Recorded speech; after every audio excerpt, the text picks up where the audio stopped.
میں نے پاؤں سے معذور لڑکیوں کو بھی نکاح کا پیغام بھیجا ہے. تو ایک بیچاری پاؤں سے معذور تھی, میں نے وہاں پیغام بھیجا, ان کے نخرے اتنے, بولے نہیں ہم نے نہیں دینی. تو میں نے کہا نہیں دو بھائی. پھر ایک پیغام میں نے ایسی خاتون کو بھیجا, بیچاری کو لقبہ ہوا تھا, وہاں پیغام بھیجا, نہیں نخرے دیکھو. میں نے کہا کوئی بات نہیں بھائی, آپ کی بیٹی ہے, آپ مت دو, آپ کا حق بنتا ہے. لیکن میں نے ان کو یہ سمجھا دیا کہ آپ کی بچی میں اتنا بڑا عیب ہے تو کون کرے گا بھائی. اگر کسی کی آمدن اچھی ہوگی تو وہ یہاں تھوڑی کرے گا. لیکن خیر وہ ان کے سوچنے کی چیز تھی. ایسیوں کو بھی پیغام بھیجا جو اندھیرے میں نظر نہیں آ رہی تھی, بالکل ایسا نہیں, تھوڑا سا ڈارک, نخرے نہیں. تو میں نے کہا چلو کوئی بات نہیں, دنیا مسافر خانہ ہے, ہو جائے گی تو ٹھیک ہے, نہیں ہوگی تو ہم اللہ سے کہتے ہیں کہ اللہ ہم نے تو کوشش کی تھی, دے ہی نہیں رہا تھا.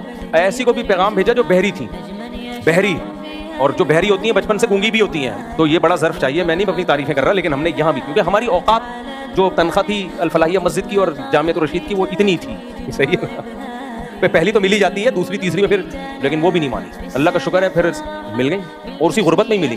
میری کوئی گھر والی الحمدللہ معذور نہیں ہے, ہم نے ٹرائی کیا, لیکن کچھ لوگوں کا ہے چلو یار, انہوں نے مجھے اس بیس پہ دے دی, ان کا خیال تھا میں شریف آدمی, ان کا خیال تھا, پتہ نہیں ہے یا نہیں ہے, چینج ہو گئے ہوں تو مجھے نہیں پتا, کہ یار چلو یار ذمہ داری تو سنبھال لے گا نا, تو ہو گئی. تو آپ ٹرائی مارتے رہو, ہو جائے گی انشاءاللہ. لیکن میں یار کیا کروں, گراؤ. میں یہ نہیں کہہ رہا آپ ایسی جگہ کر لو جو بالکل آپ کی اٹریکشن ہی نہ ہو, پھر غلط ہے.